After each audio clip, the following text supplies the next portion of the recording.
పరమపావనమైన తిరుమల క్షేత్రం కలియుగ వైకుంఠం. శ్రీ వెంకటేశ్వరుడు కలియుగ ప్రత్యక్ష దైవం. శాంతాకారుడు, స్థితికారకుడు అయిన శ్రీమన్నారాయణుడు ధర్మరక్షణ చేయడం కోసం ప్రతి యుగంలోనూ అవనిలో అవతరిస్తానని ప్రతిన పూనాడు. ఏ అవతారంలోనైనా ఆదినారాయణుడి అంశ మాత్రమే అవనికి తరలి వస్తుంది. అసలు స్వామి వైకుంఠం వదలి కదలి రాడు. ఆ అంశారూపంతోనే త్రేతాయుగంలో శ్రీరామచంద్రుడై ఉద్భవించి ఉన్నత విలువలను ఉద్ధరించాడు.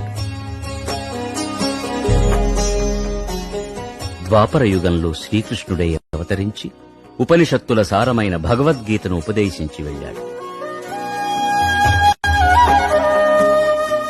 కాని కలియుగంలో మాత్రం ఆర్తజనులను ఆదుకోవడానికి, అందరి మొక్కులు తీర్చడానికి వైకుంఠాన్ని వదలి స్వస్వరూపంతో, స్వశరీరంతో తరలివచ్చి తిరుమల శిఖరాలలో సాక్షాత్కరించాడు. అందుకే తిరుమల కలియుగ వైకుంఠమై కళలు చిలుకుతోంది.